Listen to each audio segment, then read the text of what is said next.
welcome to our live news coming to you from Abuja, the nation's capital. I'm Blessing Ogo. The headlines. Kogi domestic debt stands at 20.38 billion naira, acquires 15 mining licenses. Federal government launches $40 million blueprint ICT project to digitize 10 Nigerian universities. Tenacity, doggedness, growth yields, Tony Elumelu. Now the news in details. The Kogi state government has said its domestic debt stands at 20.38 billion naira, marking a significant drop from the 121.8 billion naira recorded in the first quarters of 2023 by Debt Management Office (DMO). The State Commissioner of Information and Communication, Kingsley Fanwo, disclosed this on Tuesday in Lokoja at a press conference. He said the released figure from DMO on March 31, 2025 ranked Kogi as the fifth lowest domestic debt among the 36 states of the Federation and the Federal Capital Territory (FCT).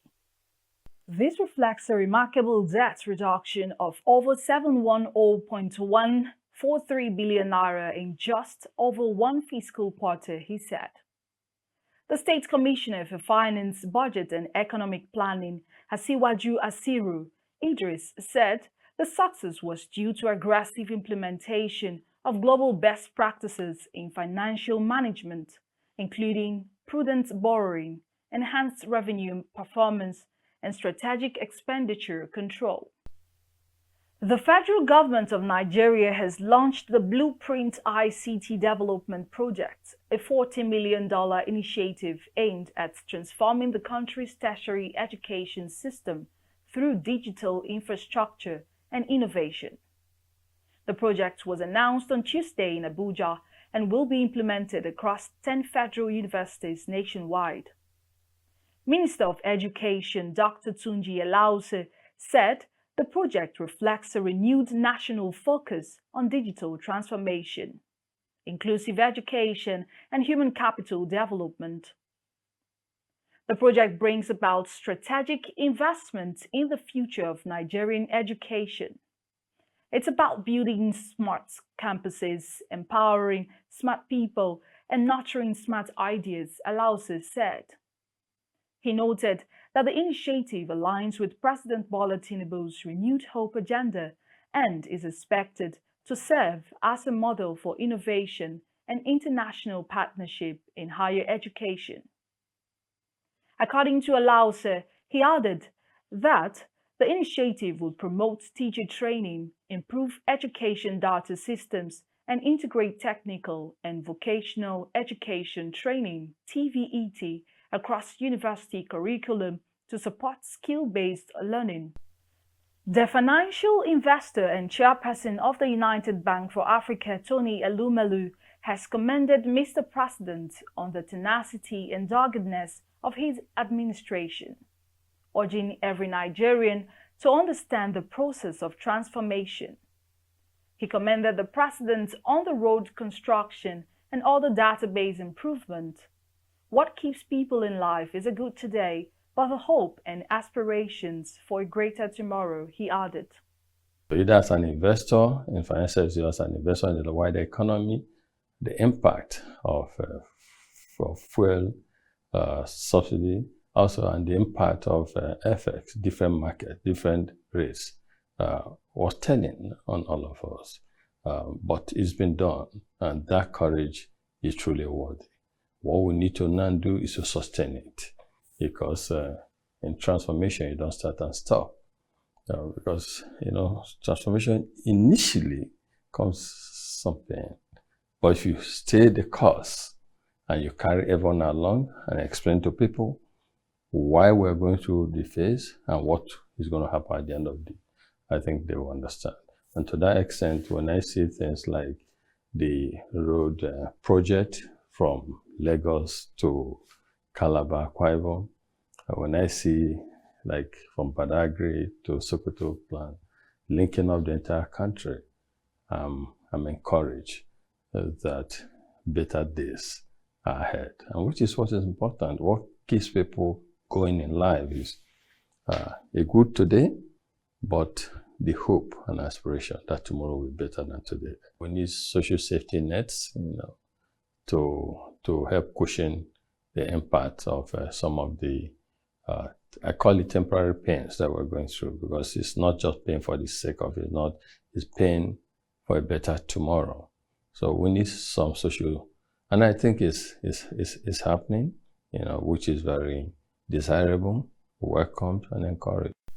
The Governor General has stated that the honor of the knighthood recognizes Tinubu's ongoing efforts to promote Africa's Caribbean cooperation across trade, education, healthcare, climate resilience, and cultural exchange. President Tinubu described the moment as thrilling and exciting and praised the hospitality extended by the St. Lucian people. He reaffirmed his commitment to building stronger ties between Nigeria and member states of the Organization of Eastern Caribbean States, OECS, pledging to foster cultural exchange and economic cooperation.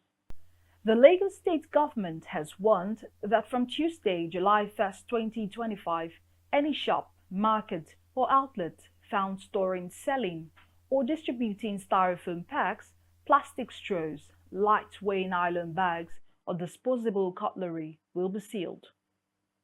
A statement by the Commissioner for the Environment and Water Resources, Tokunbo Wahab, explained that the ban targets plastic materials below 40 microns, which pose serious environmental threats, especially by clogging drainage channels and polluting Lagos' fragile coastal ecosystem to the state.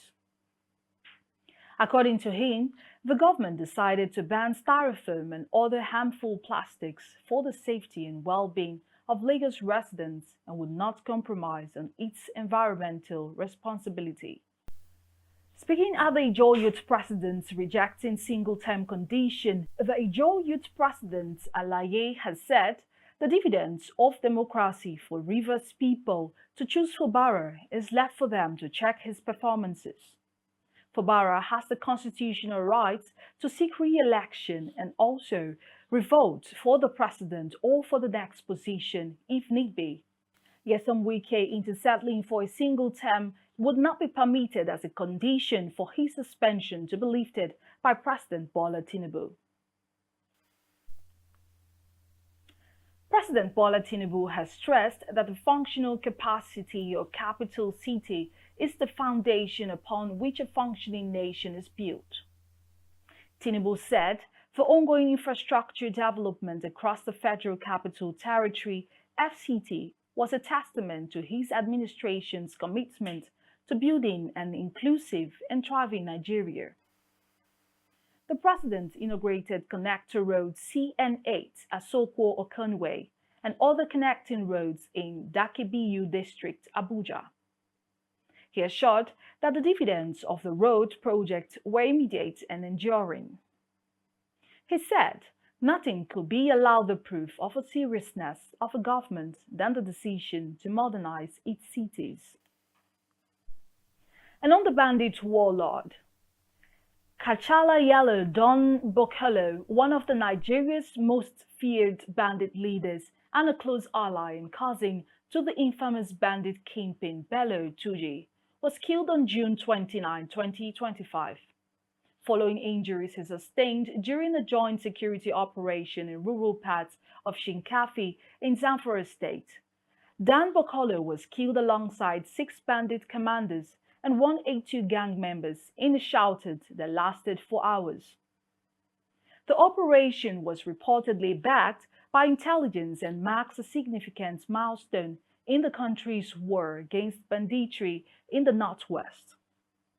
Dan Bokolo, aged 27, gained notoriety for his extreme brutality and deep involvement in violent crimes across Zamfara and Sokoto State. Nigeria's foremost business icon and philanthropist Alhaji Aminu Dantata was laid to rest on Tuesday at the revered Barkiya Cemetery in Medina, Saudi Arabia.